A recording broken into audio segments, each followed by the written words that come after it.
The Mitten.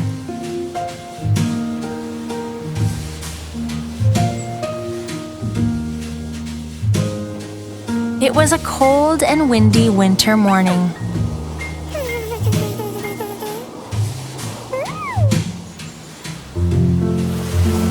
And the little boy hustled up the path, dragging his sled behind him.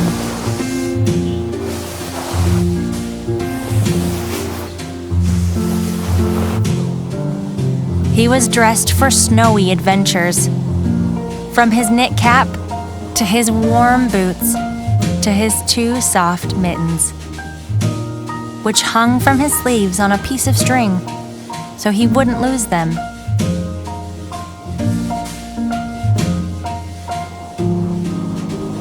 The boy headed to his favorite spot, a stupendous hill perfect for sledding. He dashed through the trees, eager for his first long slide across the snow.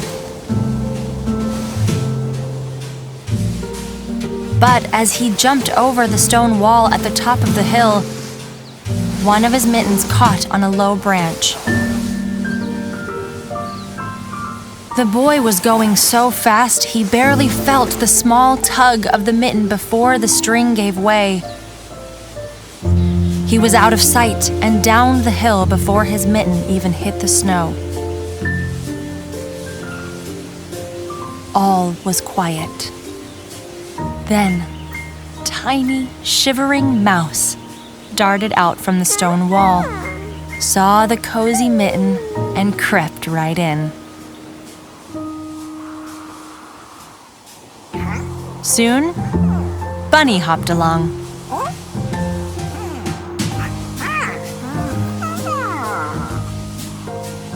The mitten caught his eye, and, being a curious fellow, he jumped in, right next to Mouse. Next, Fox wandered by. What a snug place this is, she thought when she discovered the mitten, and crawled inside. Mouse and Bunny moved over to make room. The wind blew through the treetops and swirled down the lane. Lynx padded out of the forest and saw the mitten. "What's this?" she thought. "How charming!" And she nuzzled the mitten open and squeezed herself in. All the animals cuddled together in a warm ball of fur. The wind was still for a moment. Then Wolf came loping up the hill. Up the other side trudged Bear. "You first," said Bear. "No, you," said Wolf. And they ended up jostling and cramming their way into the mitten together. Now, the mitten's knitting was strong and true, but even so, it was stretched to its limit.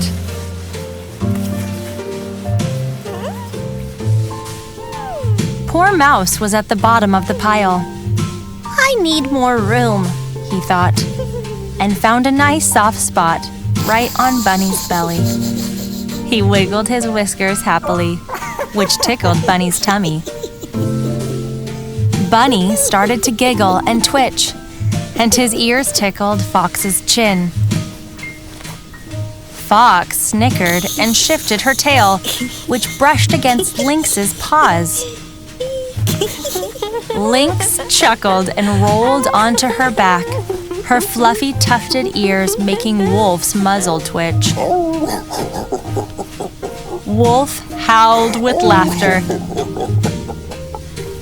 And all that wiggling and shifting and giggling made Bear laugh too. Well, it was too much for the mitten to take. With a giant pop, out tumbled Bear and Wolf and Lynx and Fox and Bunny. And off they ran back to their homes, laughing themselves silly the whole way. It was the time of year when the sun set early, so it wasn't long before the boy made his way back up the hill. was just about to step over the stone wall when a flash of red in the snow caught his eye. "My mitten," he said, and picked it up. It was bigger than he remembered. Puzzled, he turned it over in his hands. Deep inside the mitten, something was moving. Suddenly, a wee head with velvety ears and quivering whiskers peeked out over the cuff. It was Mouse. "Oh!" cried the boy. "Hello, little fellow. Have you found yourself a new home in my mitten?" Mouse groomed his whiskers contentedly and crawled back down into his cozy new nest. "I will take you home then," the boy said, "and you may live in my mitten as long as you'd like, and be my friend." The boy put on his mitten, cupped his hand gently around Mouse, and, dragging his sled behind him, headed to his own warm home across the snow.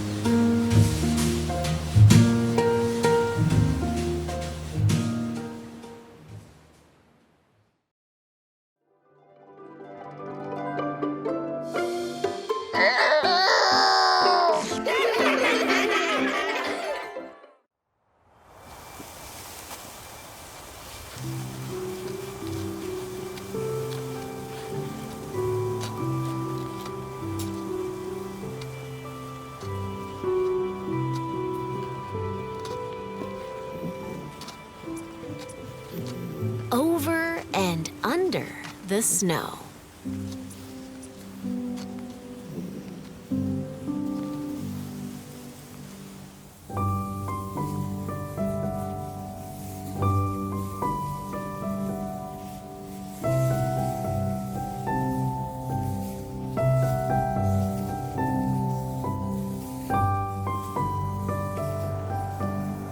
Over the snow I glide, into woods, frosted fresh and white.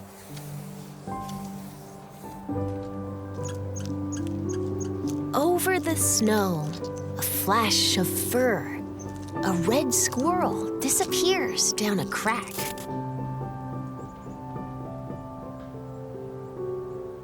Where did he go? Under the snow, Dad says.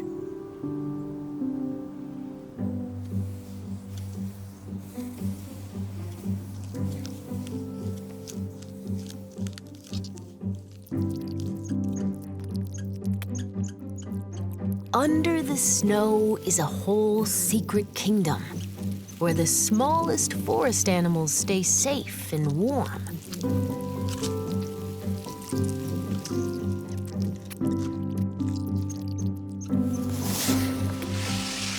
You're skiing over them now. Over the snow I glide, past beech trees rattling leftover leaves and strong, silent pines that stretch to the sky.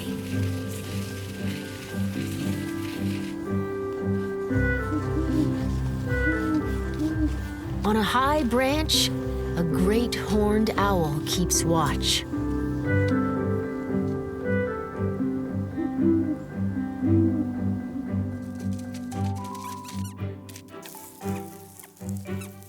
Under the snow, a tiny shrew dodges columns of ice. It follows a cool tunnel along the moss, out of sight. Look, Dad says. Tracks. Tracks always tell a story. Over the snow, a deer has crossed our path. Deep hoofprints punch through the crust, up the hill, under a tree.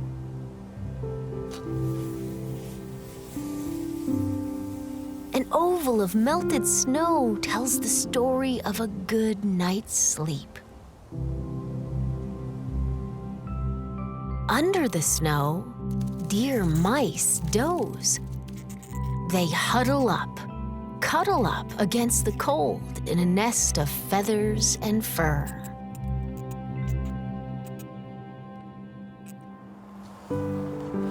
Over the snow I climb, digging in my edges so I don't slide back down.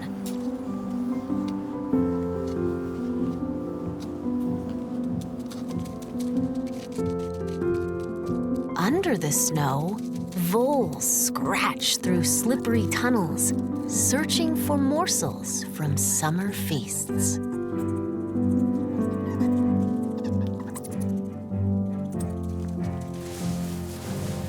Over the snow, I swoosh. Down, down, faster, faster, down, faster, faster. Whoa, whoa, whoops!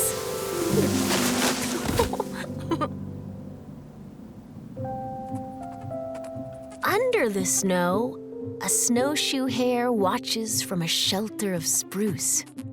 Almost invisible, she smooths her fur, a coat of winter white.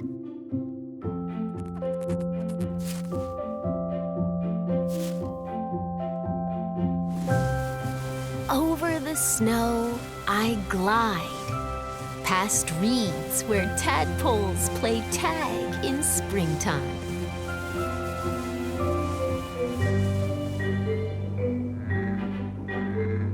Under the snow, fat bullfrogs snooze. They dream of sun-warmed days back when they had tails. Over the snow, I stand and stare, little mountains in the marsh. Under the snow, beavers gnaw on aspen bark, settled in for supper. Can they hear my tummy rumbling too? Over the snow, stop, a sound.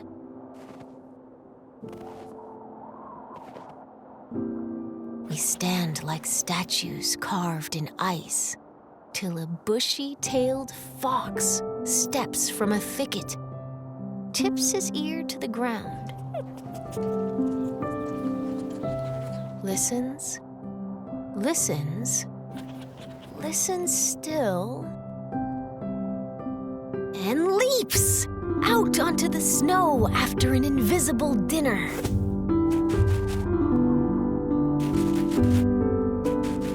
His paws scratch away to find the mouse he heard scritch, scritch, scratching along underneath. Under the snow. Over the snow, I glide. A full moon lights my path to supper.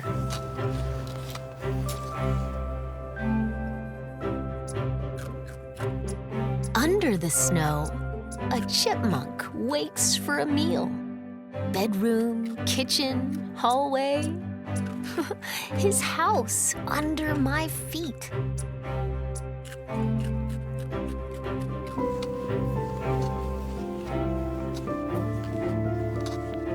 Over the snow, I climb one last hill.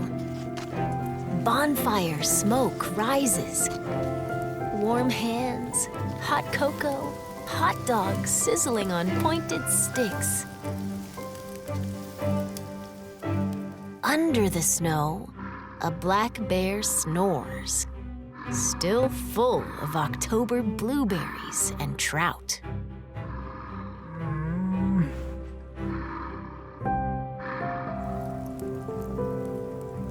Over the snow, the fire crackles and sparks shoot up to the stars. I lick sticky marshmallow from my lips and lean back with heavy eyes. Shadows dance in the flames.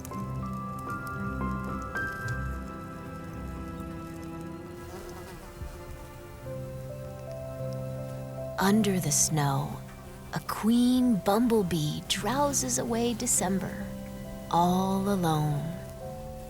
She'll rule a new colony in spring.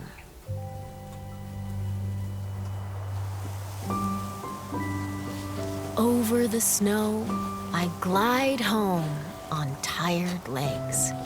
Clouds whisper down, feathery soft flakes.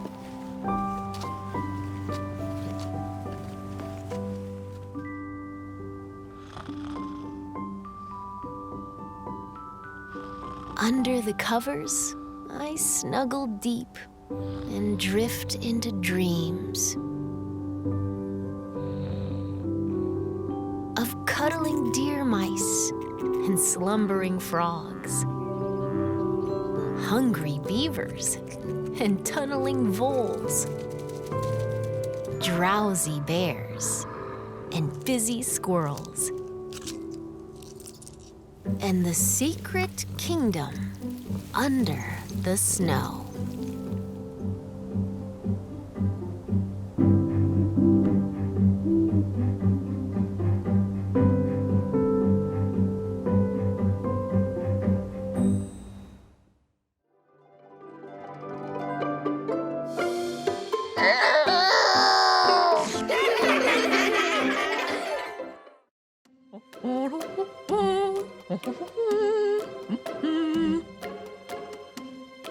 The bear who never gave up.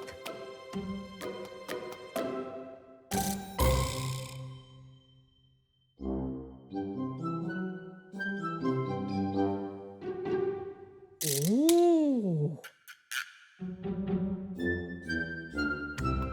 Bear loved to dance.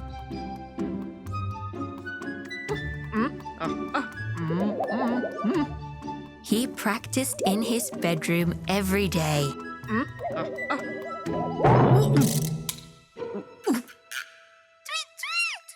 Bear wanted to dance with the other animals, but he was very clumsy.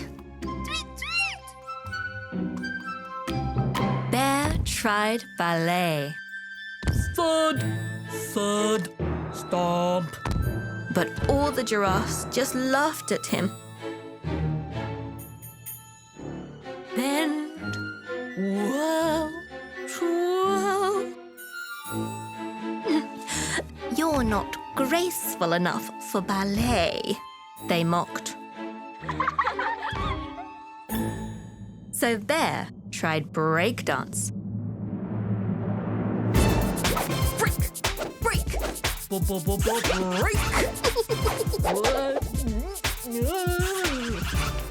But the monkeys simply giggled.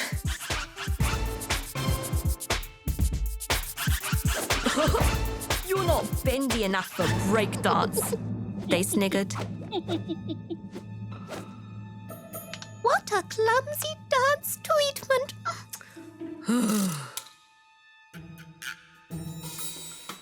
Bear tried tap dance too. Tap, tap, tap, tap, tap, tap, tap, tap. Whack! Oh. But the rhinos grumbled at Bear. Ugh, you're not quick enough for tap dance, they scoffed. Then Bear tried swing. Swing. Swing.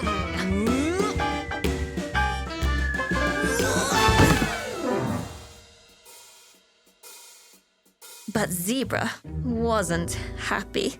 You're too strong for swing, she cried. Bear even tried synchronized swimming. But the tortoises laughed at Bear too. Splish, splish, splish, splish, splish, splish.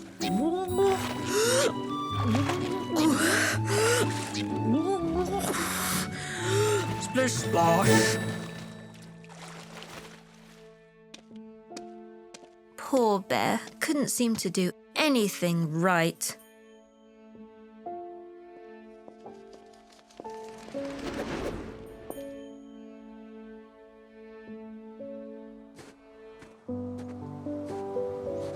Until one day, he noticed a poster. What?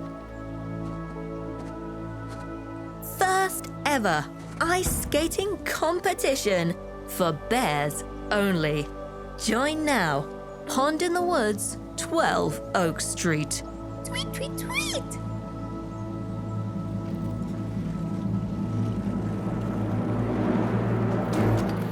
Bear decided to take part in the competition.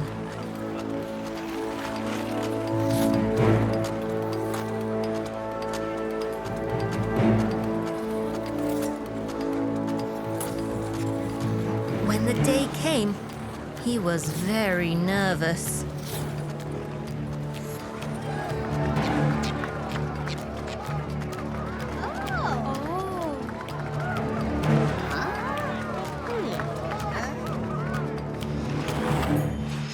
But Bear was simply amazing!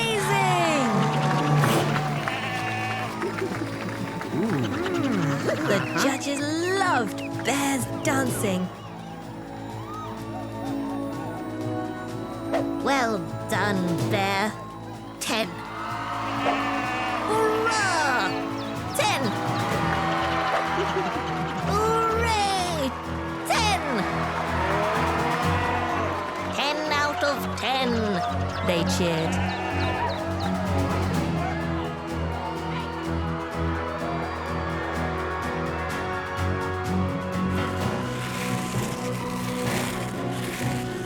Bear won first place in the competition. And he was given a shiny gold medal. Thank you.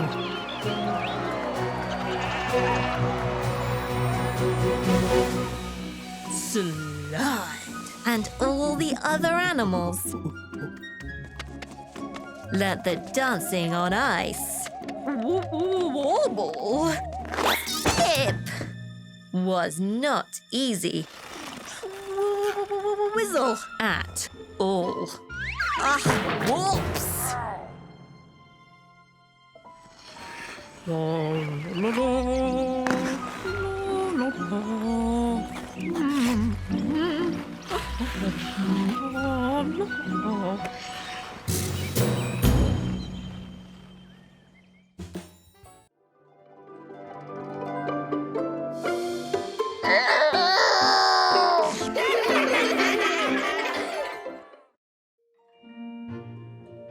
E.T.A. Hoffmann's The Nutcracker, an enchanting pop-up adaptation.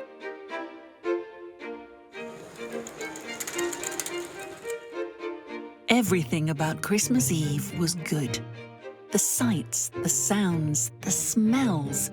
It was a wonderland of delight, and it all lay just beyond the keyhole Marie and Fritz took turns peeping through. The smells of spruce tree and puff pastry drifted past the threshold. The sounds of the orchestra sneaked through the hinges. Glimpses of swirling silk gowns and shiny brass buttons and tables covered with gifts and treats made the children bounce on their toes. And behind everything, there was the great, towering tree, festooned with ribbons and baubles and apples and 300 shimmering candles. Just when the children thought they couldn't stand to wait another moment, the doors swung open.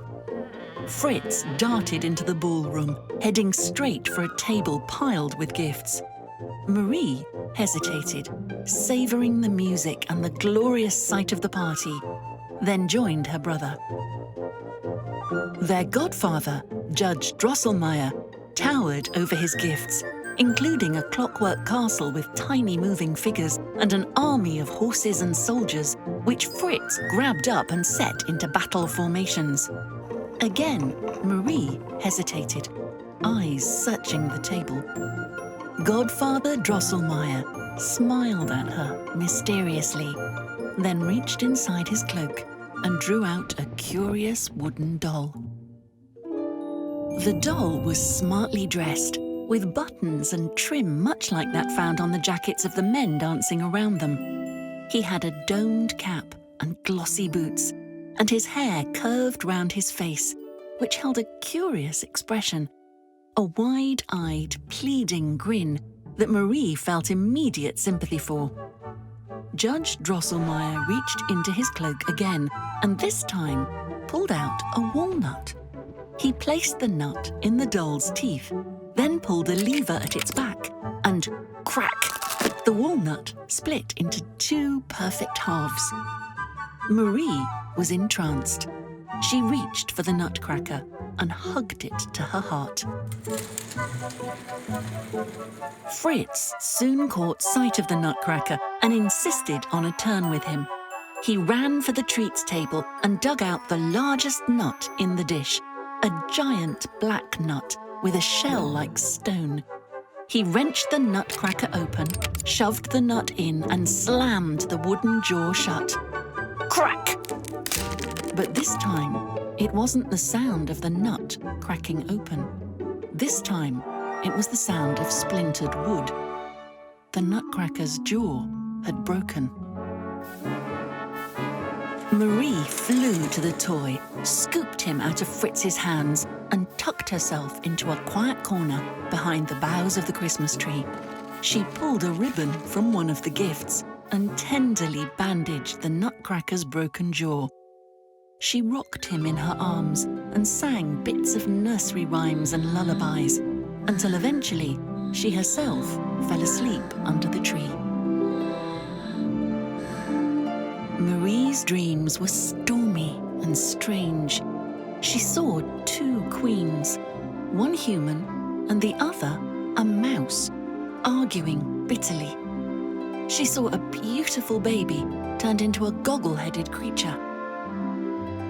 She saw a young man turn a grown-up goggle-headed creature into a lovely lady, and saw that same young man, so like her Nutcracker, bowing before the lovely lady, then stumbling as he stepped back. And then the young man was her Nutcracker. The fine lady's face turned stony with disgust, and she shooed him away from her. Marie woke to the sound of the clock chiming midnight and a chorus of curious tiny squeaking sounds. The party had ended. All the guests were gone. Instead, the room was filled with a motley collection of toys and mice, all in fighting formation. Fritz's soldiers had mounted their horses and fallen into ranks. The Nutcracker, her Nutcracker, was positioned at the front of the toy battalion. Together, they faced an enormous army of skittering, squeaking mice, with a fearsome 7-headed Mouse King in command. For a moment, the 2 armies stood their ground. Then, the Mouse King squealed his attack, and everything was a whirlwind of motion. The battle that followed was legendary. There were losses on both sides, but the toy army was badly outnumbered and was soon overcome. The Nutcracker fought to the end, but even he could not subdue the rodent hordes. The Mouse King descended upon him. Marie, terrified for her magical toy, yanked off one of her shoes and threw it with all her might at the Mouse King. The slipper spun through the air for what seemed like hours, then hit the Mouse King with such force, all 7 of his crowns flew into the air, and poof! Just like that, it was over. The Mouse King was vanquished, and his troops scampered a retreat to every corner and hole.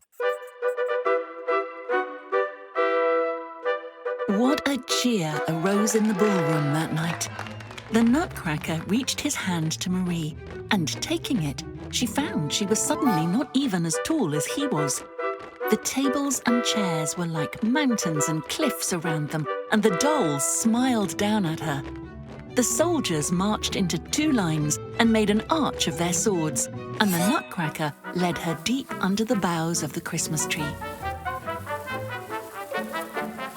For several minutes, they walked as if through a forest. Eventually, they passed the tree's mighty trunk, and as they did, it began to snow, soft flakes drifting and dancing around them. After some time, they heard the gentle lapping of water, and around a bend in the path, they came upon a small river running past. A swan-shaped boat glowed like a pearl on the water. The Nutcracker lifted Marie in, then climbed in next to her. They drifted past many lands on their journey that night, each more extraordinary than the last. Marie looked on it all with delight, but most of all, she looked at the figure beside her with his enormous head, wooden sword, and wide-eyed grin. To others, he may have looked comical, but to Marie, he was only her dear, wondrous friend. Long into their journey down the river, their boat came to rest on a shimmering shore. There they were greeted by a winged host, the Sugar Plum Fairy. She welcomed them warmly to her kingdom and led them to her palace. Inside, a wondrous hall with soaring gilded ceilings and polished stone floors stretched out in front of them. 2 golden chairs were placed there, perfectly positioned to watch a grand dance performed in their honor. One group after another, the dancers performed. First, a Spanish matador and maid in ruffled sleeves arched a festive duet, followed by a trio of Arabian dancers in silk pantaloons and jewels, who mesmerized Marie with their curving and whirling. Next, 4 Chinese dancers stepped and leapt across the floor and back again, balancing stacks of teetering teacups and twirling and tossing their parasols to dizzying heights. Then, the Russian dancers swirled in, kicking and spinning so quickly they blurred before Marie's eyes. There was a pause in the dancing, and the spectators all craned to see who would be next to perform. Slowly, from behind a heavy tapestry curtain, Mother Ginger appeared with her enormous hair, thick with icing and with skirts as wide as a carriage. She made her way across the floor and curtsied to Marie and the Nutcracker, who nodded their approval. Mother Ginger smiled and clapped her hands, and one by one, a line of gingerbread girls and boys tiptoed out from her skirts and pirouetted round the floor. Finally, the Sugar Plum Fairy took the floor.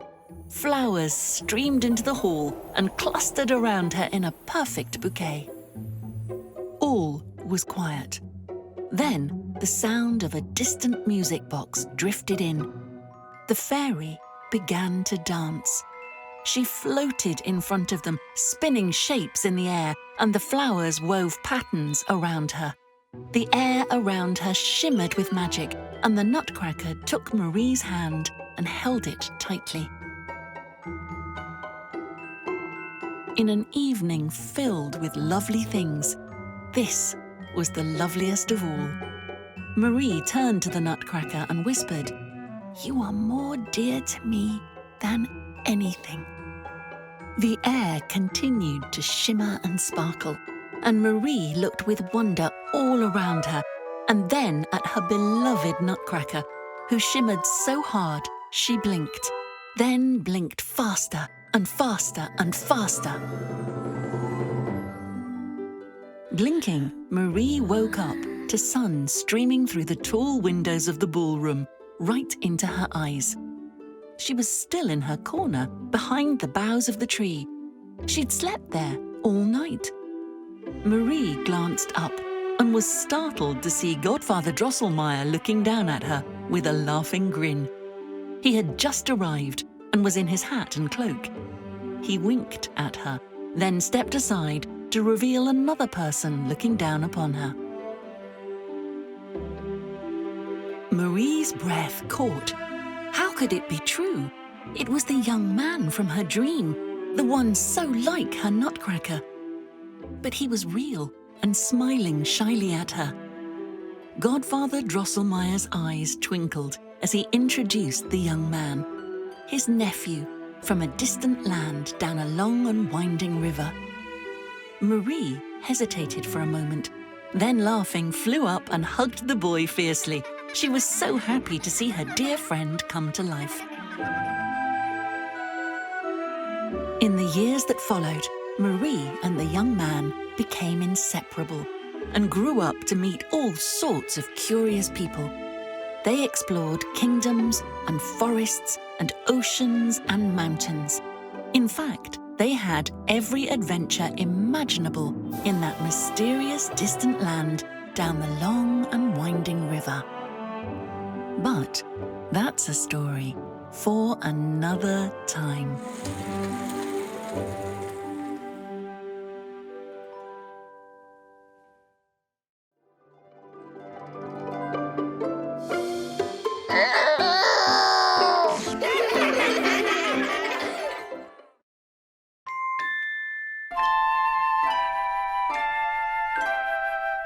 Team Rudolph and the Reindeer Games, adapted by Joe Troiano.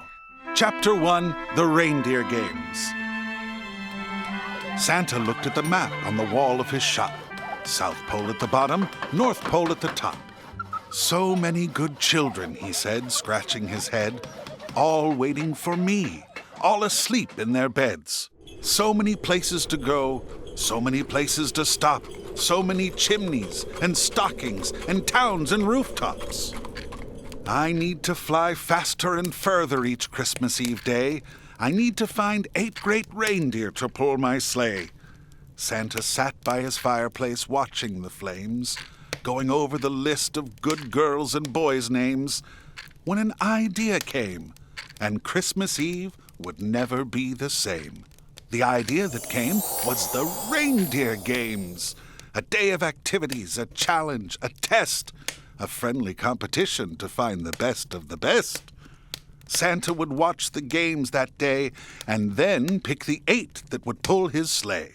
Clang, clang, clang, clang, the bell in Santa's hand rang and rang. Santa turned to the reindeer and said with a grin, "It's time for the Reindeer Games to begin. So good luck, try hard, only your best will do, and I'll pick my team when the games are through." Santa watched as each reindeer took a turn. Some were good, some were better, some had a lot to learn. But there were 8 that were better than good. They were great. One dashed like a flash across the sky. One danced on top of each cloud passing by. One pranced proudly as she flew higher than high. One mixed in some tricks which caught Santa's eye. One reindeer could rocket and then stop on a dime. One loved flying and flew in a very straight line.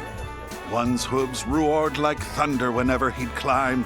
One flew fast as lightning, time after time. The Reindeer Games were over and done. Santa called out, "Gather round, everyone. It was hard to choose, you all did so well. But I've chosen my team, and it is time to tell." And then Santa waved his hand, called out, "Ho, ho, ho!" And the names of 8 reindeer appeared in the snow. First, Dasher, then Dancer, then Prancer and Vixen, then Comet and Cupid, then Donner and Blitzen. 2 girls and 6 boys, the best of the best, the reindeer who passed every Reindeer Games test. Each one was proud to be picked. It was an honor, you see, but being chosen also came with great responsibility. They had to pull Santa's sleigh. They had to make it soar, faster and further than ever before. From the North Pole to the South Pole and every place in between, they had to all work together. They had to work as a team. So, those 8 great reindeer met every day and helped each other get ready to pull Santa's sleigh. Comet coached Prancer till she could stop on a dime. Cupid taught Prancer's twin brother Dancer to fly in a straight line. Dasher and Vixen practiced in good and bad weather and knew right away they'd be together forever. Donner and Blitzen raced day after day, flying faster and faster and further away, until they knew they were ready to pull Santa's sleigh. Then Christmas Eve morning, Santa came to say, "Today is the day you will all pull my sleigh. Donner and Blitzen will be the first two in line, so follow their lead, and you will all do just fine. Remember, my friends, remember one thing. It's not just toys we deliver while Christmas bells ring. Peace, love, and joy are the gifts that we bring. Now it's time to get ready. We've got a lot to do. The children are counting on me, and I'm counting on you. So I'll see you tonight, and we'll follow a star and spread the spirit of Christmas near and far." The stars were bright and the sky was clear, and those 8 great reindeer had nothing to fear. So they pulled Santa's sleigh that Christmas Eve night and were back at the North Pole by first morning's light. And around the world, boys and girls woke up and were happy to see stockings were stuffed, gifts were under the tree. It was Christmas morning, just as they dreamed it would be. Chapter 2, The Legend of Rudolph the Red-Nosed Reindeer. A year had passed since that starry night, since that Christmas Eve when all went right. And something unusual had happened. How? Well, nobody knows. But a reindeer was born with a ruby red nose. His name was Rudolph, and his nose was a sight. It wasn't just red, it glowed like a light. Donner, his father, thought Santa might say, "No red-nosed reindeer is pulling my sleigh." So every time Santa came around, Rudolph covered his nose to make it look brown. One day, during the reindeer games, Rudolph met a pretty little doe. Clarice was her name. And when she told him he was the cutest one there, Rudolph got so excited he flew high in the air. Not bad, Santa said, watching Rudolph fly past. Rudolph was happy, but that wouldn't last. Because when Rudolph and his friends were clowning around, Rudolph's false brown nose fell down to the ground. Now everyone could see Rudolph's real reindeer nose, the one that's red, the one that glows. The does and the bucks all backed up in fear. Even Blitzen's son Fireball wouldn't come near. Rudolph stood all alone, holding back a tear. Then Fireball called out for all to hear, "He's Rudolph, the red-nosed reindeer!" The other reindeer teased Rudolph. They laughed and made fun. Rudolph got so embarrassed, he started to run. Rudolph ran into the woods, and he didn't stop till he heard something nearby go plippity-plop. An elf named Hermie had popped out of the snow. He was hiding in the woods so no one would know. He didn't want to make toys like the other elves did. He had wanted to be a dentist since he was a kid. He was a misfit. So was Rudolph. They were two of a kind. So these new friends set off to see what they could find. What they found was a creature, a giant, a fiend, an abominable snow monster who was meaner than mean. He tracked them by following Rudolph's red nose. He would watch where the glow was, then go where it goes. Then Yukon Cornelius came round the bend. These two lonely misfits had found a new friend. He was big and brave and as strong as 10 men, which was good, because the abominable snow monster had found them again. Yukon knew the monster was a bumble, and bumbles are mean. And this bumble was the biggest he'd ever seen. It chased them, roaring a terrible sound. Thumping its chest, its feet shook the ground. Rudolph ran with his friends to where the ice ends. They were trapped, or were they? Well, that all depends. With a mighty swing of his miner's axe, Yukon whacked the ice, which started some cracks. And just as the bumble got to the bay, the ice broke free, and they floated safely away. They floated to the island of misfit toys. Toys that needed homes with good girls and boys. An elephant with spots, a plane that can't fly, a fish bird that swims, a doll with tears in her eyes, a flying king lion, a Charlie in the box. and a caboose with wheels that are shaped just like blocks. Rudolph promised that when he saw Santa again, he'd ask him to please find homes for them. You see, Rudolph knew he couldn't stay. He knew his red nose would give them away. His friends were in danger while he was around, so he left that night without making a sound. But back in Christmas Town, the news was grim. Rudolph's parents and Clarice were out searching for him. They were gone. They were missing. They had to be saved. Rudolph was sure they were trapped in the Big Bumble's cave. And Rudolph was right. That's where they were found. The Bumble had Clarice in his clutches. Rudolph yelled, "Put her down!" And then Hermie and Yukon arrived in a sled. They tricked the Bumble and dropped snow on his head. Hermie had to act fast, and before a moment had passed, he pulled all the Bumble's teeth. He was a dentist at last. Then Yukon tamed that Bumble. Now he's sweet as can be. So Santa let the Bumble put the star on the tree. But they still had a problem that Christmas Eve. The fog was too thick for Santa to leave. "Christmas will have to be canceled," Santa said with a sigh. Then Rudolph's nose started glowing, and Santa knew they could fly. And as Rudolph's nose glowed redder than red, Santa smiled, then chuckled, and finally said, "Rudolph, with your nose so bright, won't you guide my sleigh tonight?" "It will be an honor, sir," Rudolph said loud and clear. The elves and the reindeer began to cheer. Then the elves packed the presents into the sleigh. It was time for Rudolph to save Christmas Day. So he guided the sleigh through the fog that night, with his ruby red nose shining brighter than bright. From city to city, from town to town, from rooftops to chimneys that Santa slid down, they raced through the fog till the night was done, till every toy had a home, even the misfit ones. And now, whatever the weather, Santa knows Christmas will never be canceled, thanks to brave little Rudolph and his beautiful, wonderful ruby red nose. Chapter 3, The Epilogue, Team Rudolph. A year had passed since that foggy night, when Rudolph's red nose had shined so bright. Santa was reading the list of good girls and boys, and Mrs. Claus and Boss Elf were counting the toys. And just as Santa read the last name, Comet came to discuss the reindeer games.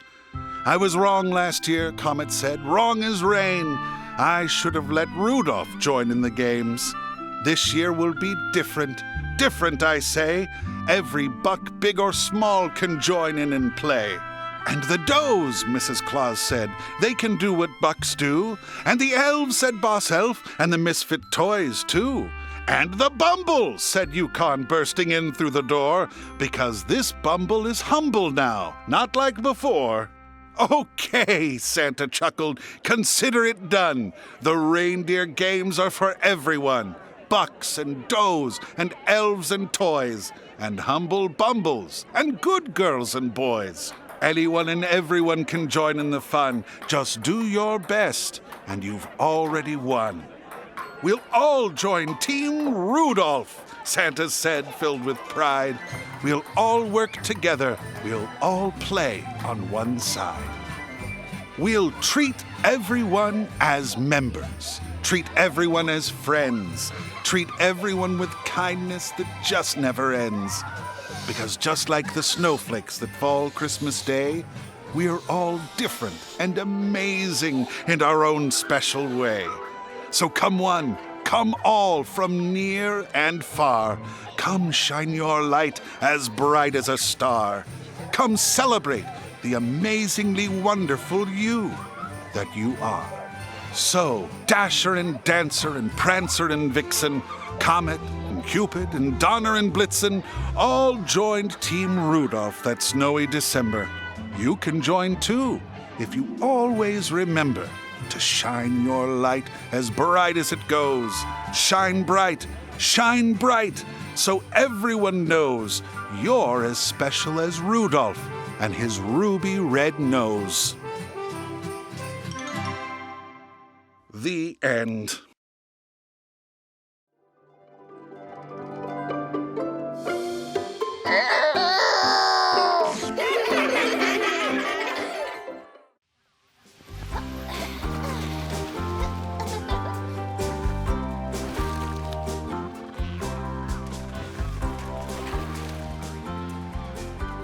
Hiku.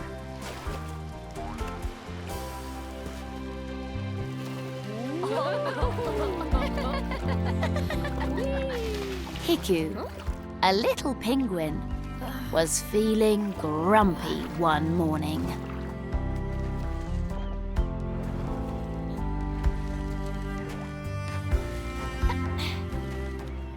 It was one of those days when the ice was too bright, the sun was too hot, and his mummy woke him up too early.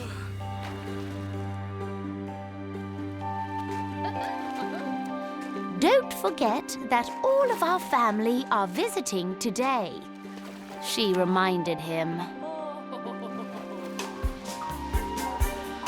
Oh no! A family visit was the last thing Hiku wanted. Smiling, greeting, being polite and listening to "You look so cute with your white heart-shaped tummy" all day. Or having everyone sing "Hiku! Hiku! Say cheese or you'll freeze!" Hiku! Hiku!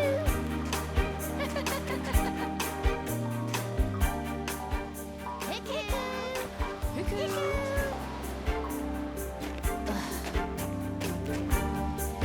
Why had he been given such a silly name?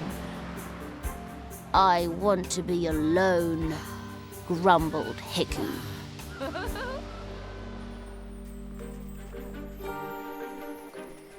Soon, Hiku saw his family arriving. Some by sea, some over the ice field. Hiku slipped past without being noticed and waddled to his hiding place. At last, he whispered with relief, snuggling into his special snow hole.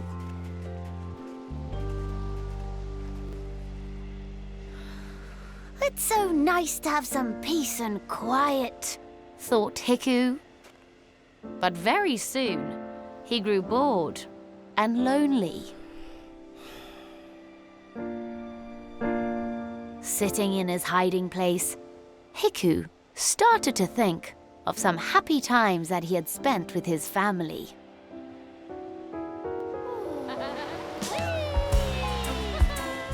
That wonderful day at the swimming pool. Sliding, playing, splashing, getting soaked.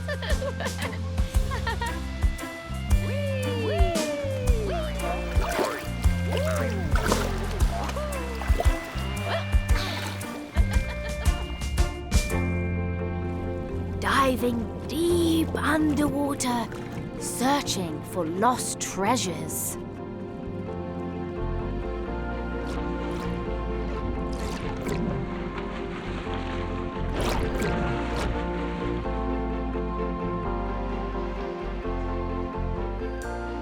All the fun and laughter of playing hide and seek. 1, 2, 3, ready or not, here I come. Gotcha.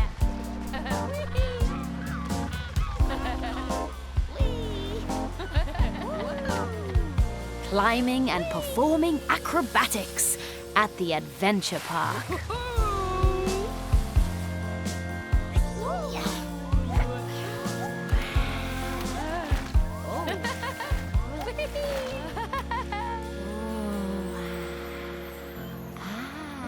That time, when full of wonder, Hiku and his family huddled together, watching the southern lights.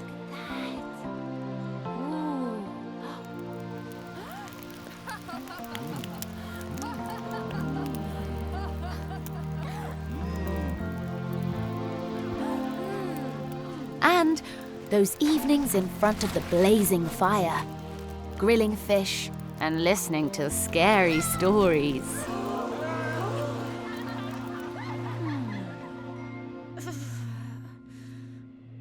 Oh, what fun my family and I have together, sighed Hiku. What am I doing here all by myself?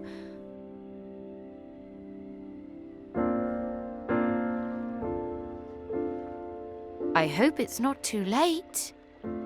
And without a second thought, Hiku waddled back to join his family.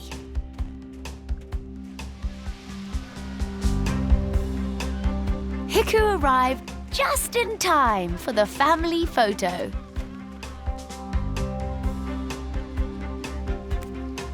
Ready? 1, 2, 3. Hiku! Said the photographer. Hiku, Hiku, say cheese or you'll freeze, Laughed everyone. A name that makes your family smile isn't that bad, Thought Hiku. And he joined in with the family fun and games.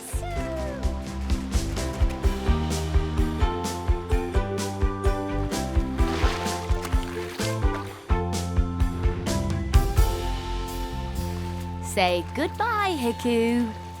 Bye.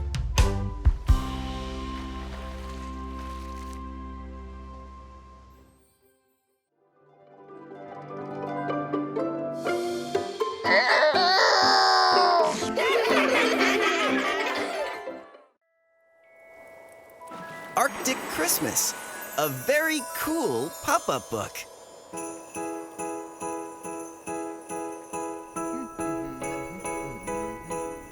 Animals hurry beneath a full moon. In the frigid far north, they'll have visitors soon.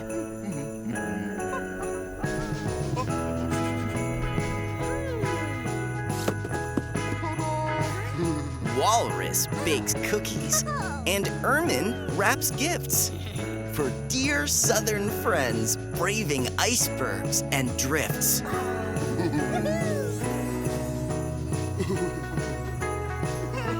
Caribou covers his antlers with bows. Harp seal plants candy canes into the flows.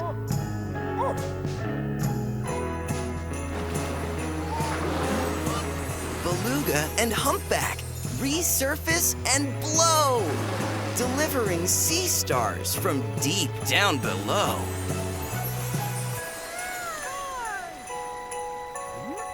Bald eagle dives downward, and snowy owl soars to place festive mistletoe over the doors.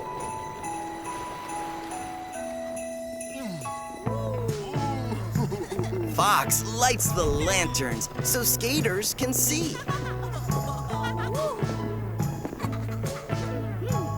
Hares wearing snowshoes brew hot tundra tea.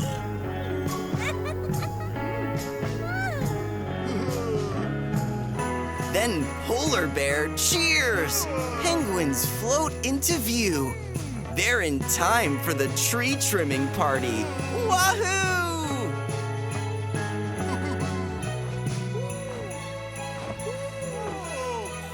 And just when it seems that they can't hang the star, Narwhal is ready and flings from afar.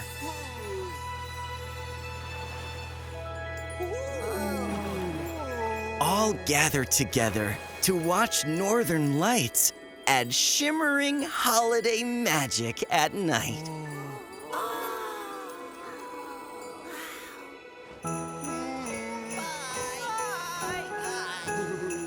The penguins head home to Antarctica seas as wishes from Arctic friends rise on the breeze and echo off icebergs, the words loud and clear. Merry Christmas! What a cool Merry Christmas! We'll see you next year.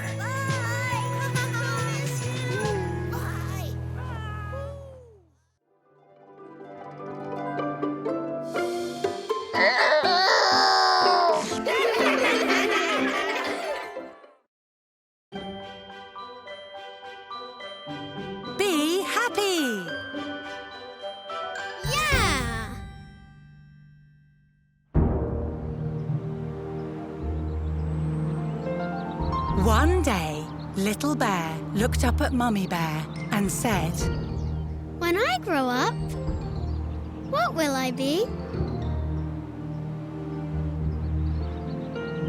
You can be anything, said Mummy Bear. Come with me and I'll show you. You can be kind and helpful and true.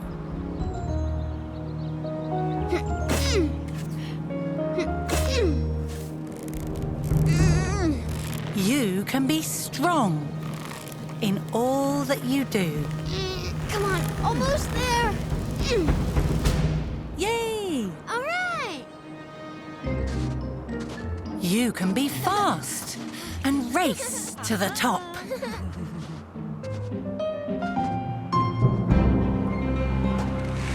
Uh-oh. You can be slow and know when to stop.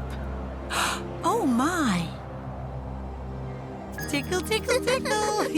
You can be playful and have lots of fun. Woohoo, yay! You can't get me. I'm gonna get you. Higher, higher, right here. Perfect. Yeah. You can be calm when each day is done.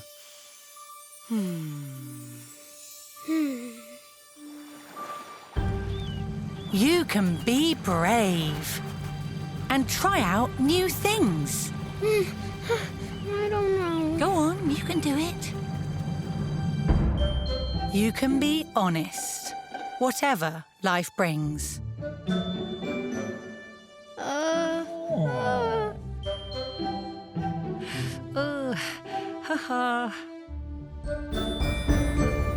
You can be curious and always explore. Oh, look! Hi. You can be loving, give hugs evermore.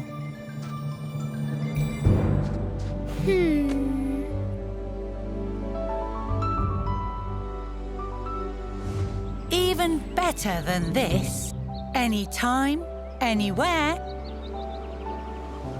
you can be happy, my dear little bear. Woohoo! All right.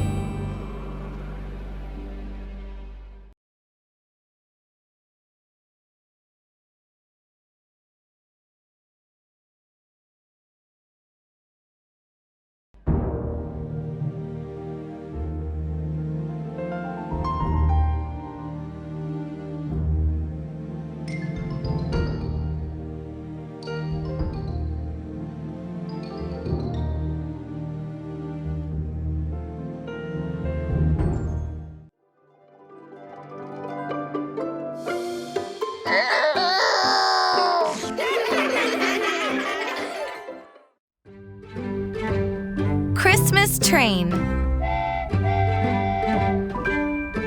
All aboard!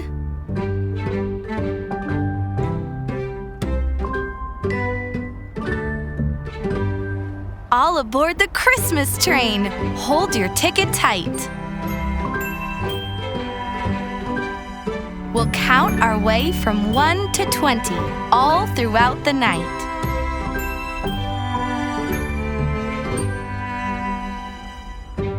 Wave bye to the reindeer. They can fly, you know.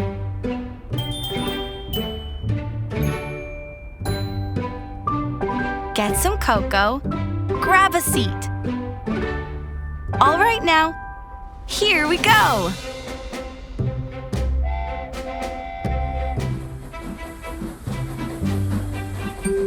One. Jolly Santa, cheery nose and cheeks.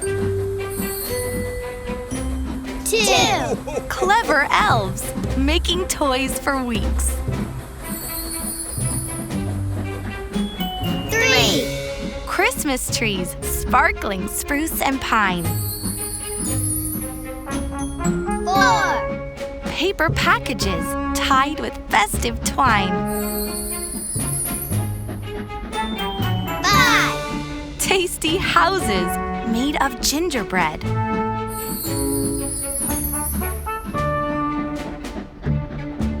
6, Poinsettias blooming vibrant red.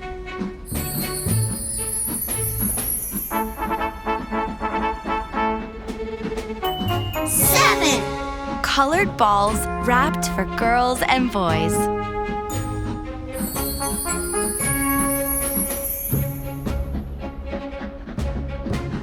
8, Christmas bells ringing Yuletide joys.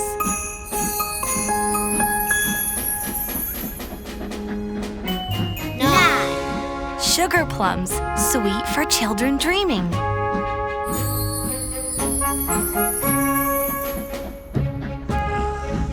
10, Shining stars, silent watches gleaming.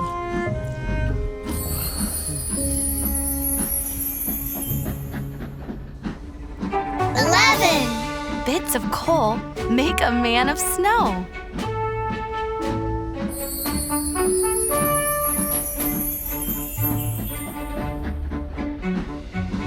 12, Christmas candles flicker warm and glow.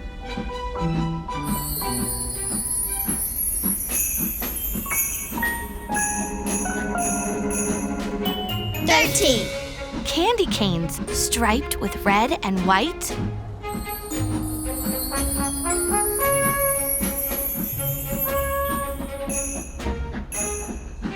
14, Carolers sing into the night.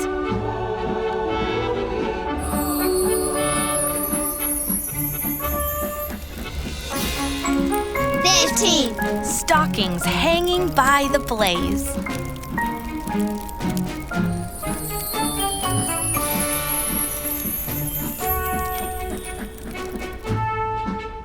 16, Lights twinkling for days.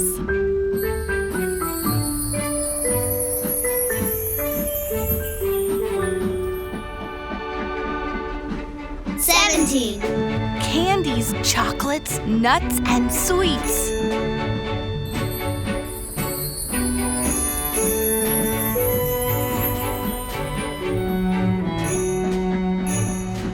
18, Cookies, cakes, and frosted treats.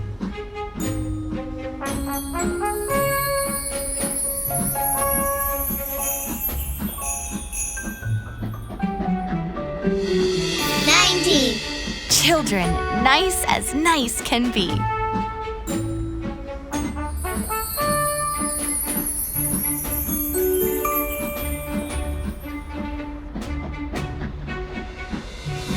20, Ornaments filling up the tree.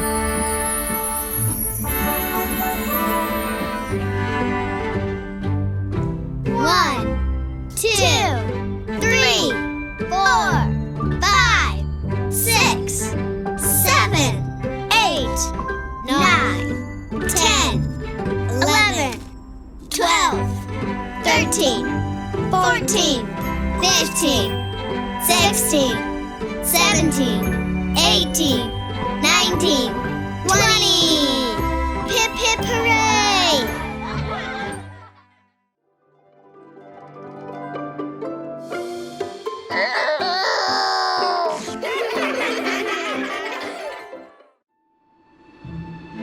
The very cold, freezing, no number day.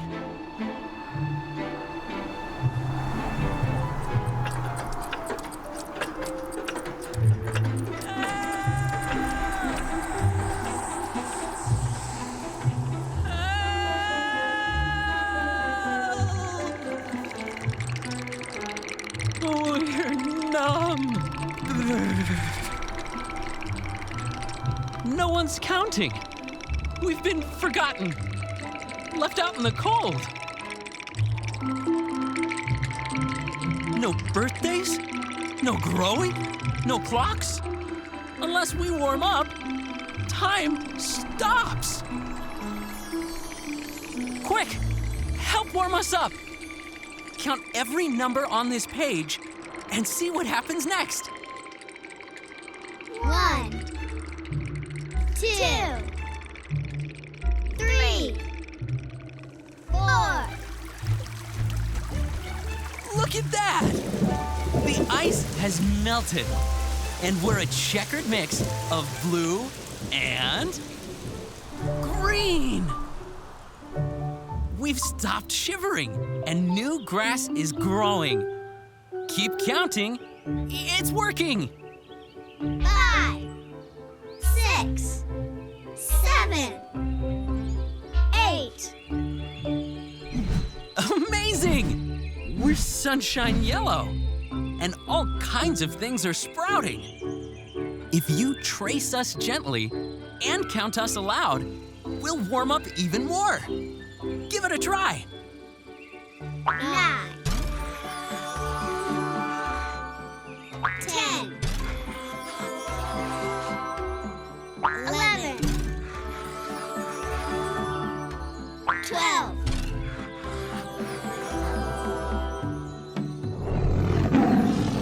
You've done it!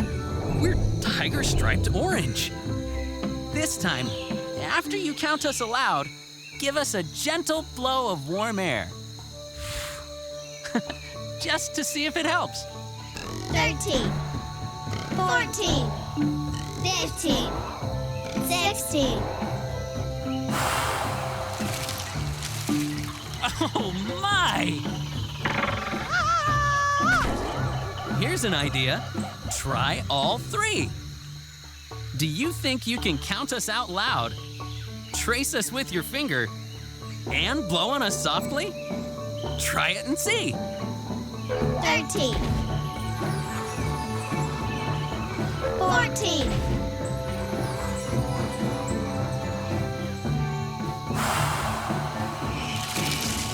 It's working! Keep going! 15, 16.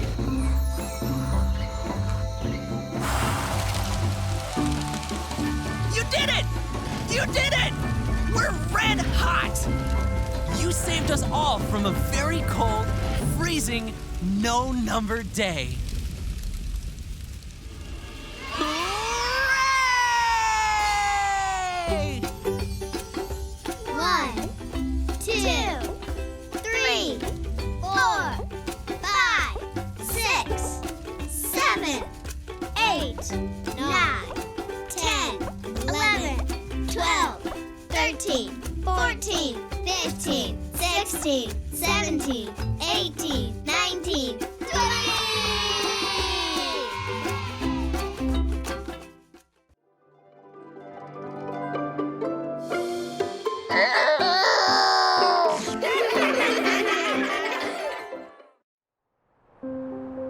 Snowflakes, a pop-up book.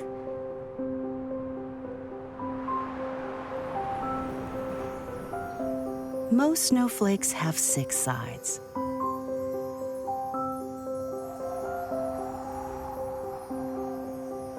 Some have 12.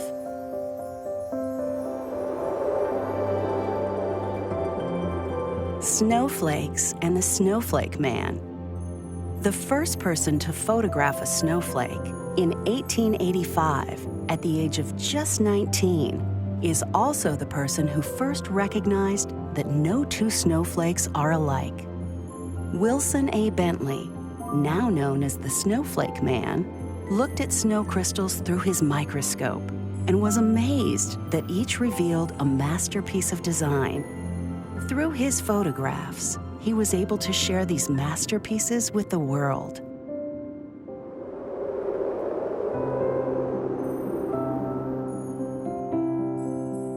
They look like lace.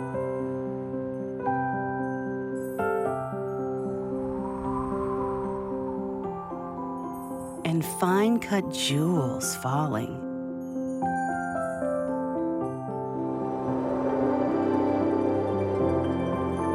Snowflakes come in all sizes.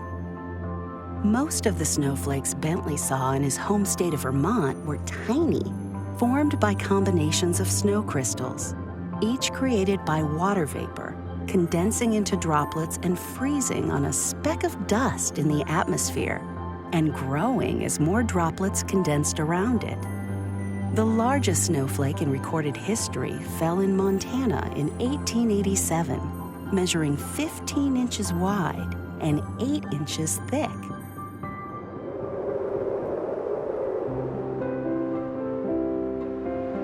They tickle your tongue and land on the snowman's nose.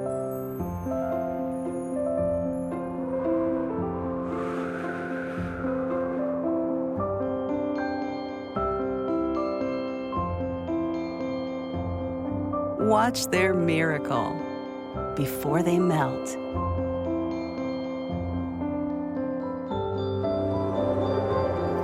Snowflakes come in all shapes. The shape a snow crystal takes is dependent on the temperature at which it is formed. Some are shaped like columns, some like stars, and some like plates. Snowflakes are very hard for scientists to examine because they melt, and that unique design is then forever lost. The Snowflake Man was frustrated at his inability to complete drawings of beautiful snow crystals under his microscope before they melted. So he turned to photography.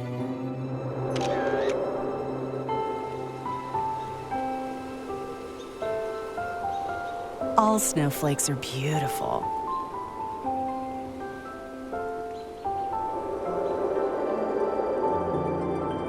Snowflakes on film. Bentley published more than 5,000 photographs of snowflakes in his lifetime, each demonstrating the complexity, variety, and beauty of the infinite combinations of snow crystals. The Snowflake Man captured crystals on a black wooden tray as part of his unique process to best reveal the intricate details of each snowflake.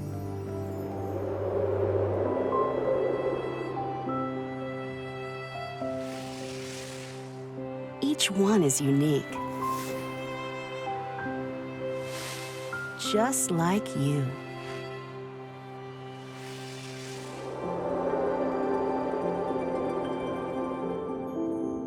Snowflakes are all different. The Snowflake Man demonstrated that no two snowflakes are alike. But why is that true? The reason is that snowflakes are each formed by up to 200 snow crystals, each consisting of hundreds of billions of water molecules, randomly scattered throughout, and each shaped by the temperature and wind. That process yields an infinite number of shape possibilities, so no two will ever be identical.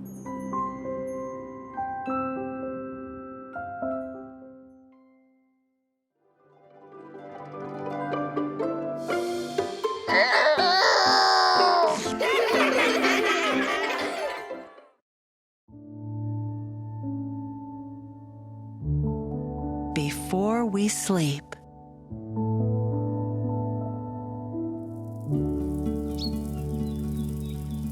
As the season turned, the forest was dressed in new colors of rich amber, burned orange, and chestnut brown.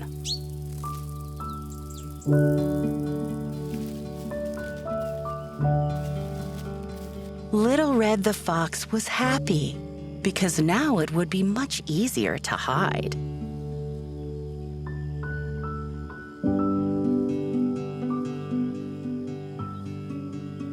A fox would be hard to spy among the dried brown leaves, burgundy bushes, and coppery grasses.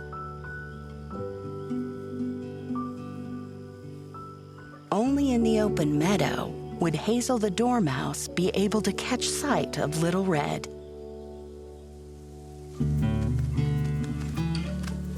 Little Red and Hazel spent hours and hours playing hide and seek together. The two friends loved jumping and rolling in the crisp, dried leaves.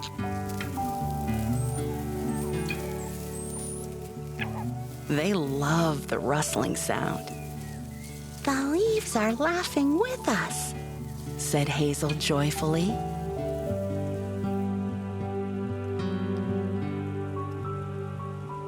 During these moments of happiness, the cold air hinted of the coming winter.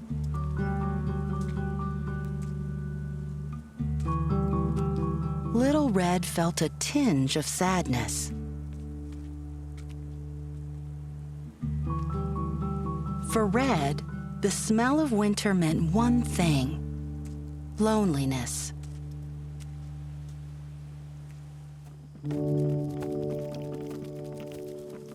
Soon, Little Red's very best friend in the world would settle down in a warm burrow to hibernate.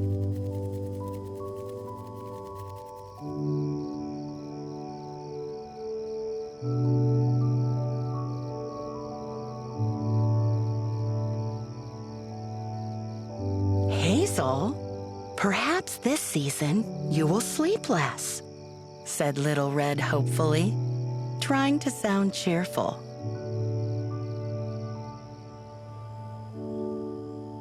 Little Red, I am no fox. I am a dormouse. I'd like to stay awake and keep you company, but you know, in the end, I must always sleep.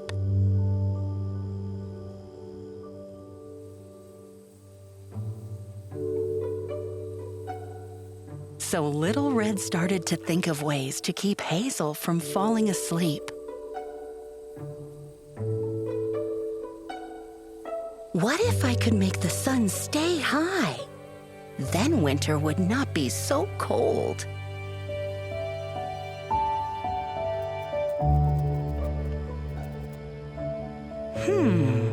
What if I could ask the forest to hold its fruit?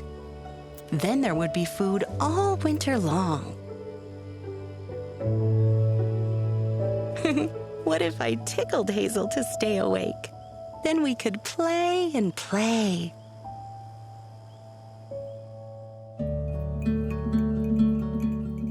The dormouse started to yawn.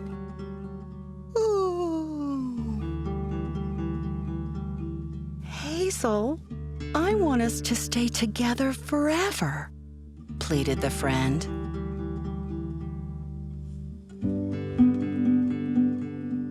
Little Red, I promise, when the winter gives way to spring, I will be here for you, and we will play again. I know, Hazel. But before you sleep, may I tell you a story? Why, yes.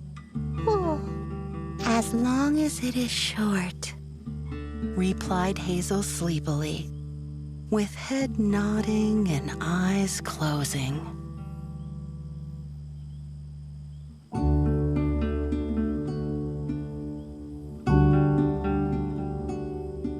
So Little Red curled up on the forest floor, and Hazel nestled into the soft, warm tail to listen.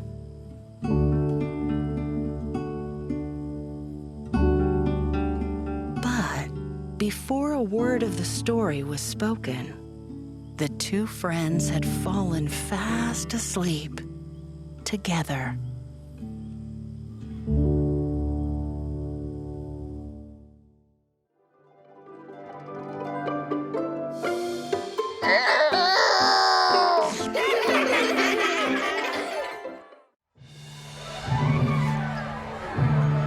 Chelsea's Chinese New Year.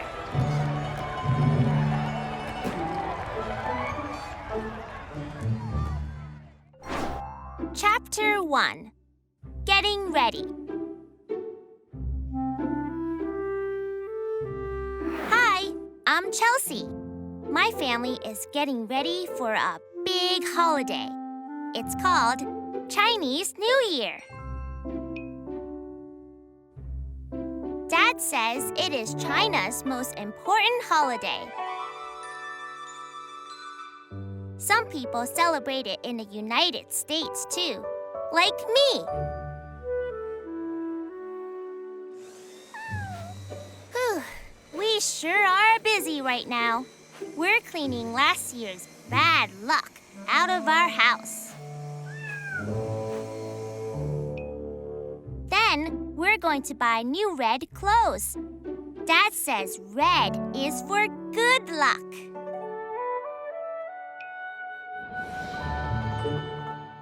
People in China have celebrated Chinese New Year for thousands of years. In that country, people call it Spring Festival. Lunar New Year is another name for the holiday. Chapter 2: A Late Night.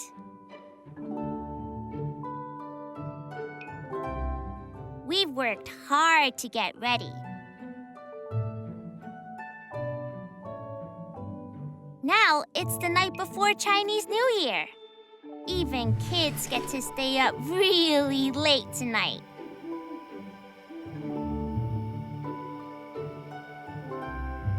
Last year, I fell asleep too early. This year, I want to stay awake for all the fun. The date for Chinese New Year changes every year. It's based on an old Chinese calendar. It always starts at a time of month when we cannot see the moon from Earth. The holiday always takes place in January or February. We're at my grandparents' house for this big night. There are uncles, aunts, and cousins everywhere. We talk and play games. All of this laughing helps me keep my eyes open.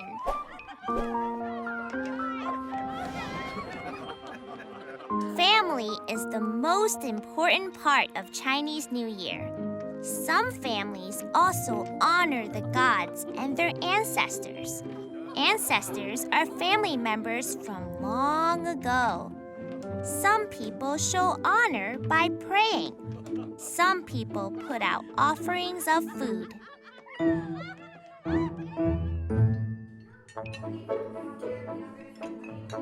We have a big feast. There's fish and lots of other food. Then everybody makes dumplings. They're like little cooked pillows with yummy stuff inside.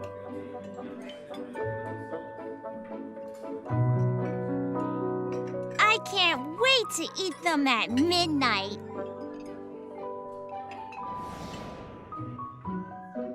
Some families make sure to leave some fish for leftovers. They believe they will then have extra food in the new year. Boom! Pop! Firecrackers snap! Fireworks light the sky. It's midnight! Chinese New Year is here, and I'm still awake.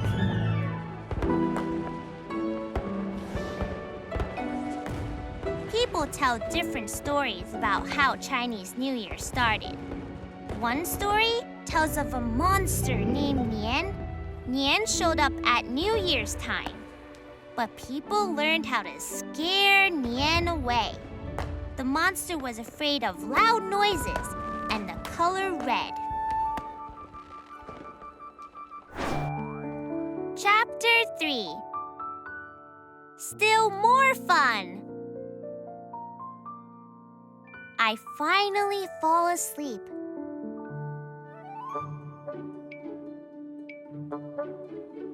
In the morning, Mom and Dad give me a red envelope. Money falls out when I open it up. Chinese New Year really is a lucky time. Children often receive many red envelopes during Chinese New Year. The envelopes come from grown-up relatives, family friends, or neighbors. Chinese New Year doesn't stop after one day. We keep celebrating. We wear our new clothes.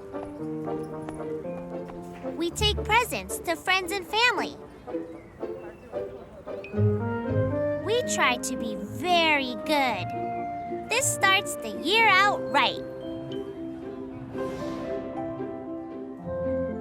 Chinese New Year used to be 15 days long. Some people no longer celebrate that whole time, but many people still celebrate for several days. Chapter 4. Parade!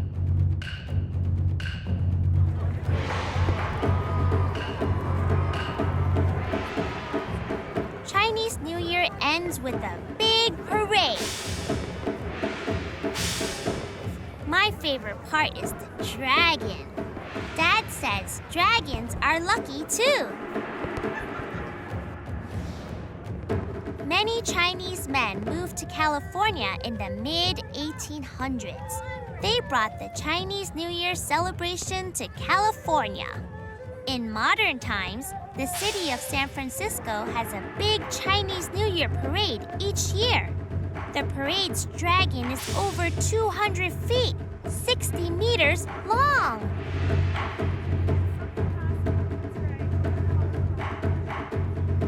I guess Chinese New Year is finally over. But I have enough luck to last until next year.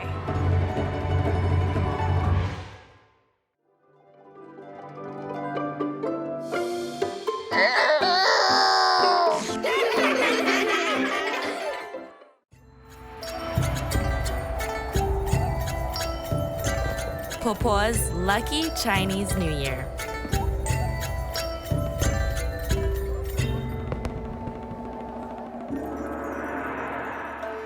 People spend 15 days preparing, and then 15 days celebrating Chinese New Year.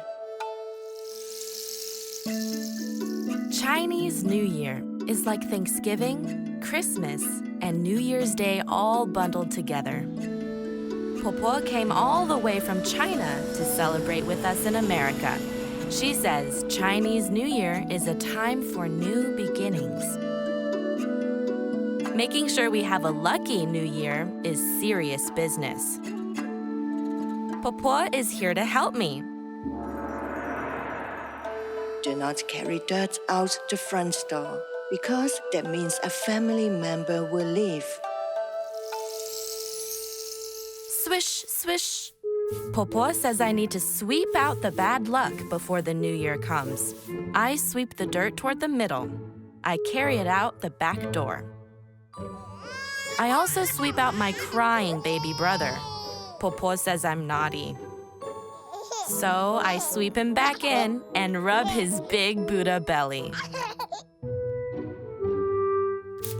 Spray, spray. I make sure my window is super clean. PoPo says the windows need to be spotless. Good fortune needs to flow in. I'll finish tomorrow. PoPo says, you can't clean on New Year's Day. You'd wipe out good luck. PoPo has a lot of funny rules about luck. I want to be lucky, but following her do's and don'ts is hard work.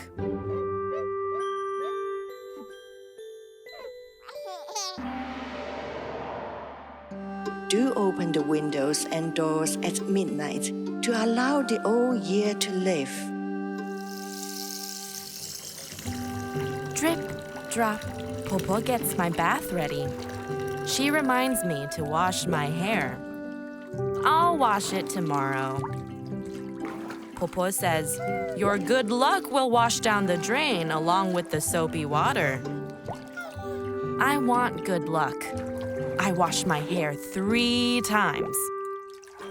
PoPo tells me to finish washing my baby brother's hair, but I only wash him 1 time. I also don't use as much shampoo for him. I'm older, so I need more luck. Do not wash your hair on New Year's Day.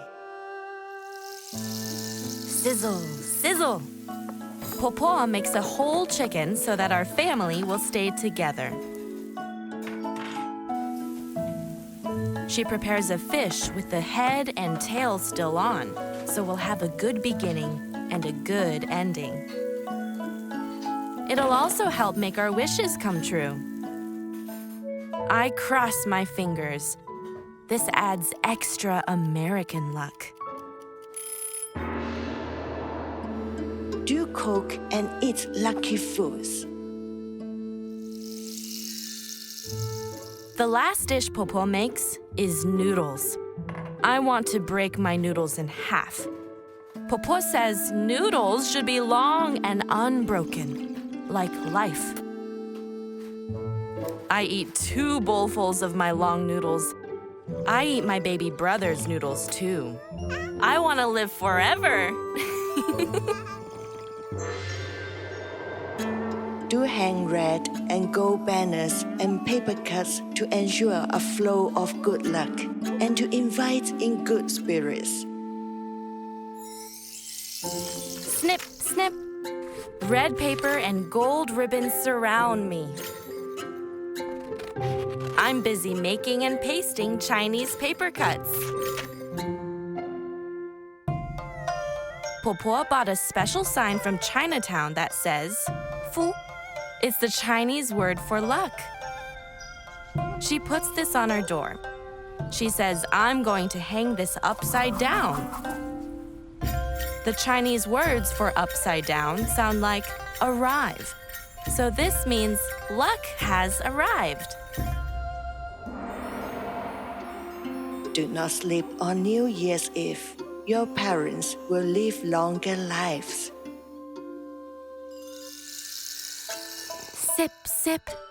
I drink green tea so I can stay awake past midnight. No sleeping for me. PoPo says I have to welcome the new year. The sound of the word sleep in Chinese is like the word for trouble. We don't want any trouble in the new year. I watch PoPo and Mama play mahjong with friends. Click, click. The little blocks move quickly. Even my baby brother stays up.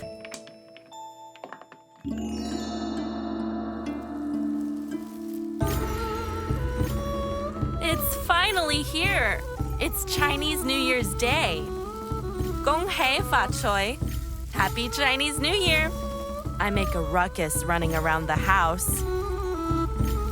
PoPo says the first person you meet today and the first words you hear are important to your fortune in the new year. I want to be the first person my baby brother sees today. I whisper in his ear, Fu, and he coos, Fu, back. Aww. Do not greet people in their bedrooms. It's unlucky. I bring him to the living room where PoPo makes food offerings to our ancestors. On Chinese New Year's Day, PoPo says I can't say any bad words or think bad things. I push bad thoughts out of my head, but it's really hard work, especially when my baby brother is around. I do not call him bad names, even when he pulls my hair. This is the hardest rule to follow. Do not cut away your good thoughts. Do not use knives or scissors on this day. I wear my new red cheongsam. My baby brother wears his new red changshan. PoPo says these are traditional Chinese clothes. She says children should have new clothes and new shoes for the new year. She also says we should wear red. Red will keep bad luck away. It's the color of fire. PoPo strings red ribbons in my braids. She puts a red Chinese hat on my baby brother. I wear his hat when PoPo isn't looking.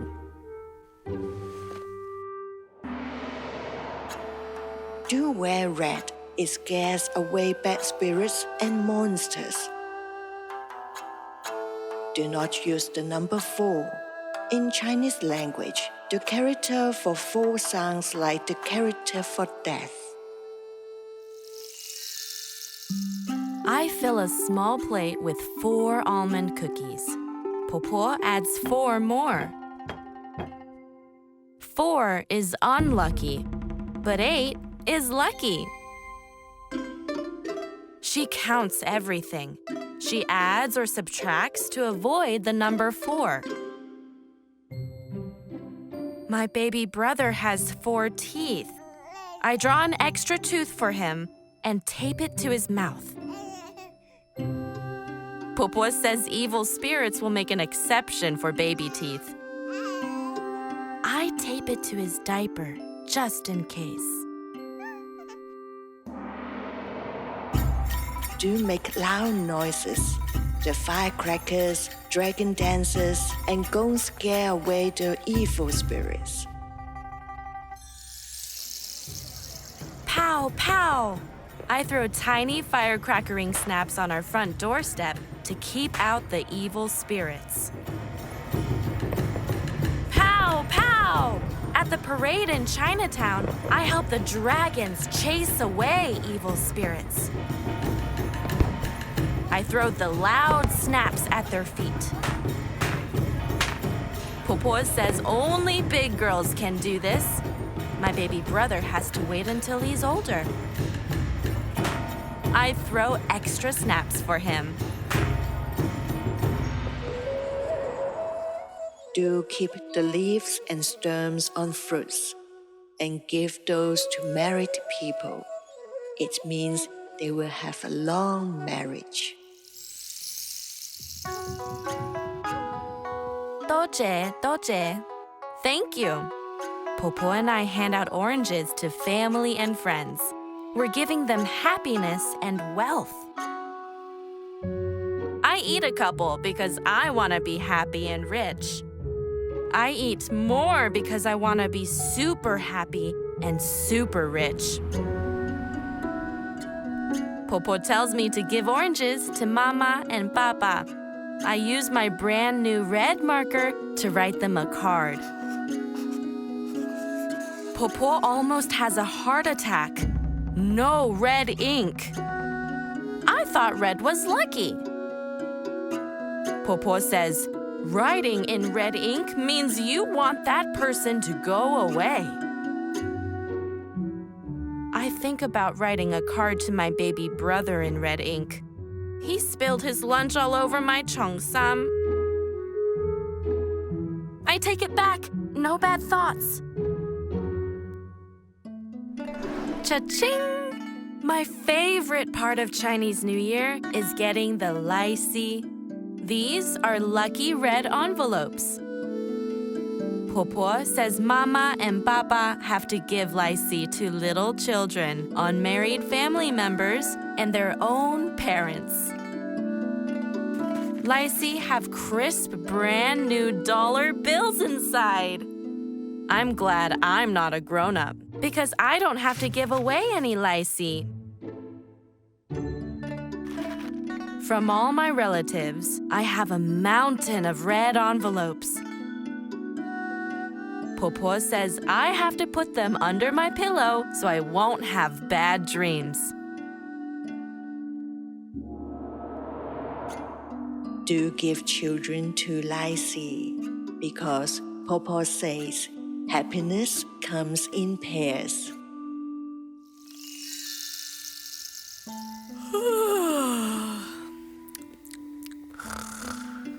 Finally, the house is quiet. A lucky new year is hard work. I put 2 red envelopes next to my baby brother's head. I whispered to him, "You're lucky to have me."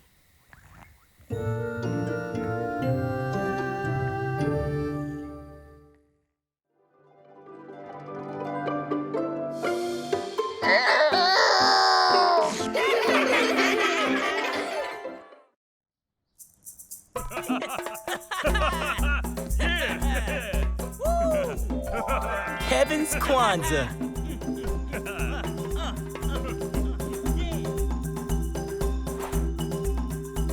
Chapter 1, Ready for Kwanzaa. Hi, I'm Kevin. See the decorations I'm making? We're getting ready for Kwanzaa.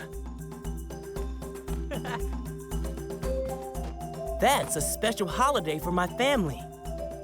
Mom says it celebrates our African American culture. Between 1619 and 1862, many Africans were kidnapped from their homes and brought to North America. They were enslaved and had very hard lives. Most slavery ended in the U.S. in 1865, but African Americans have still been treated unfairly. Kwanzaa is a way for them to come together. They celebrate their shared African culture. Mom puts a mat on a table. I add the candle holder and candles. Mom adds fruits and vegetables. There's an ear of corn for each kid. Next comes the Unity Cup. Didn't I do a great job decorating it? We put out presents too. Now we're ready for Kwanzaa. Okay. The Kwanzaa holiday began in the United States, but parts of it come from old African celebrations. These celebrations were held when the crops were ready. The fruits and vegetables remind people of this. Chapter 2, Lighting the Candles. Kwanzaa lasts for 7 days, from December 26th until January 1st. We light another candle each night.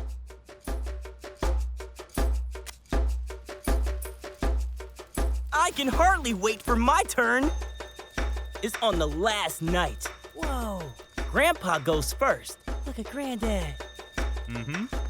Tonight, he lights the black candle. The candle holder has 3 red candles, 3 green candles, and 1 black candle. The candles are lit in a special order. Then, Grandpa explains the Kwanzaa word for the first day. Every day has a special word in Swahili. That's an African language.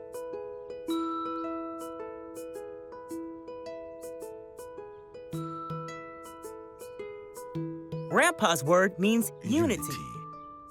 That's sticking together as a group. In Guzo Saba, these 7 principles: Umoja, unity; Kujichagulia, self-determination; Ujima, collective work and responsibility; Ujamaa, cooperative economics; Nia, purpose; Kuumba, creativity; Imani, faith. The word Kwanzaa also comes from Swahili.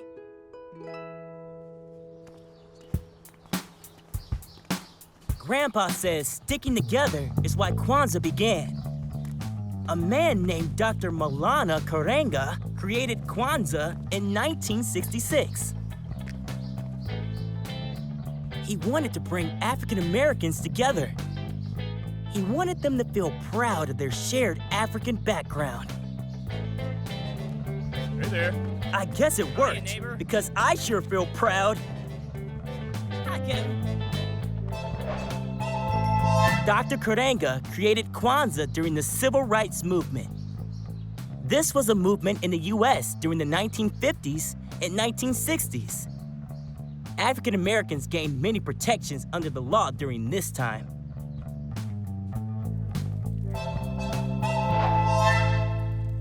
Chapter 3. Another word each night. Wow. Somebody else lights the candles each night. I want to be ready for my turn. So I watch closely. Wow. Mom lights the candles on the third night. We talk about helping one another solve problems.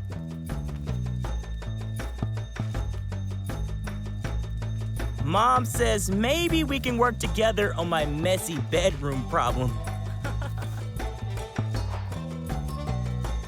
Families might also share other activities each night of Kwanzaa. Some families have everyone drink water or juice from the Unity cup.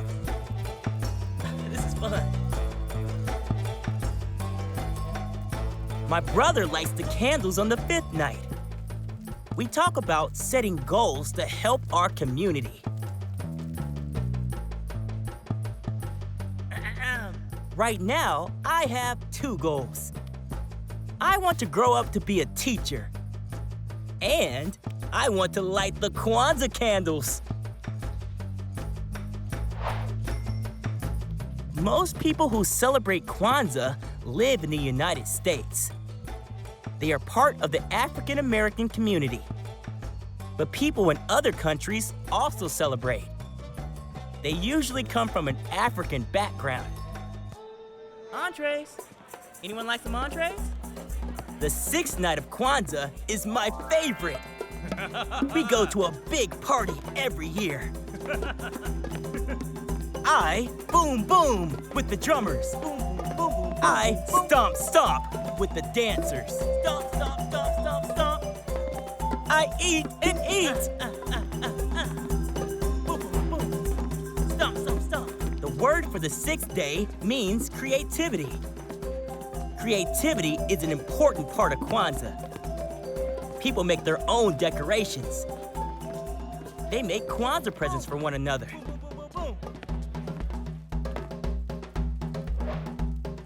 Chapter 4. Finally, my turn. Be careful, honey. It's the last day of Kwanzaa. I like opening my presents, but I like lighting the candles even more. Grandpa says my special word means faith. He says I should believe in our people every day. Hey, Kevin! That will be like living Kwanzaa all year long.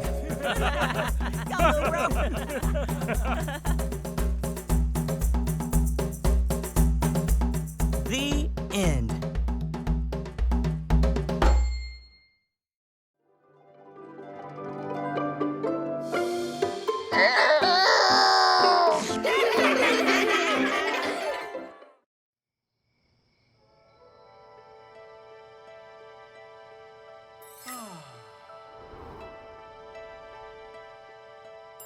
Caleb's Hanukkah.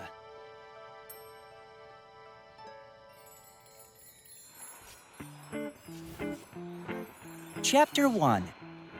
The Hanukkah Story.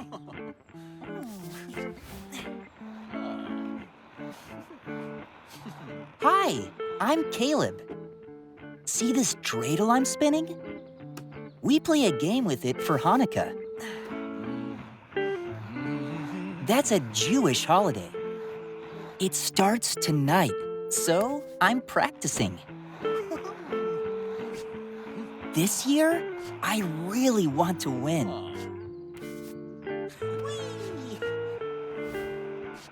Hanukkah lasts for 8 nights. It usually takes place during December. The timing is based on the Jewish calendar. I keep spinning while Dad tells me the Hanukkah story. It happened over 2,000 years ago. A Greek king named Antiochus IV made it against the law to practice the Jewish religion. He took over the Jewish temple in Jerusalem.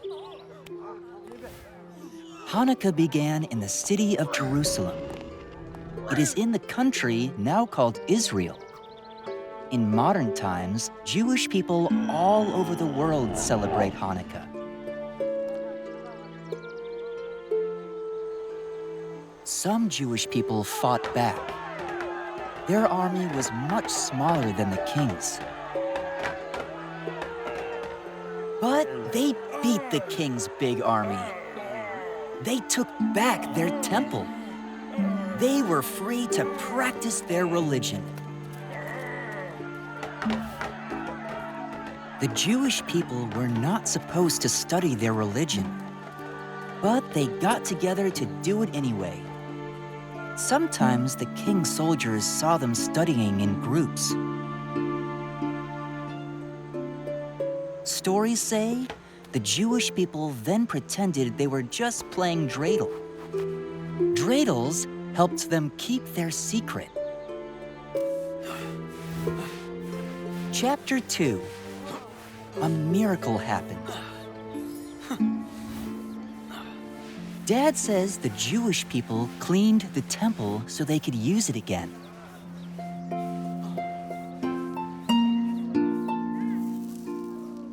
They lit the temple's special oil lamp. But there was only enough oil to light the lamp for one day. Then a miracle happened. The oil lasted for 8 whole days. That's why we celebrate 8 days of Hanukkah. I'll take care of that. After the Jewish people cleaned the temple, they dedicated it to God. The word Hanukkah means dedication. Thank you. These marks on my dreidel are Hebrew letters. Dad says they stand for a great miracle happened there. I bet another great thing is going to happen tonight. I'm finally going to win the game. The letters on dreidels in Israel stand for a great miracle happened here. Lucky for me. Chapter 3. Lighting the Candles. Relatives come to celebrate with us. The sun sets. We say blessings to God. We use a helper candle to light the first candle. Each night of Hanukkah, we'll add another candle.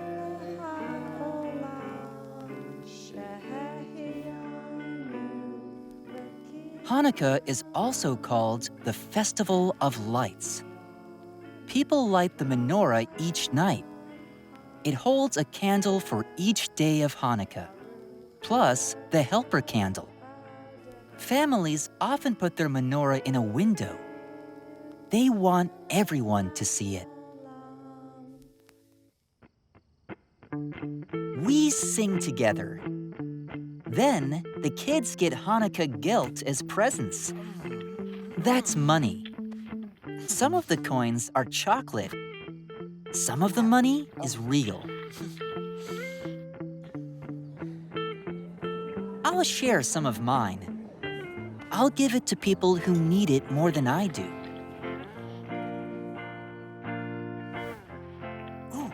Many children receive gifts for Hanukkah. You want some? Some share what they are given with others. Sure. Sharing with those in need is part of the Jewish religion. Have some of mine.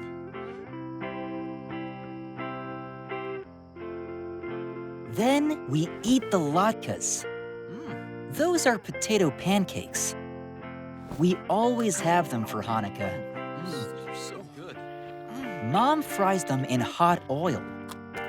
The oil reminds us of the miracle. Dear, could you pass the latkes? Sure.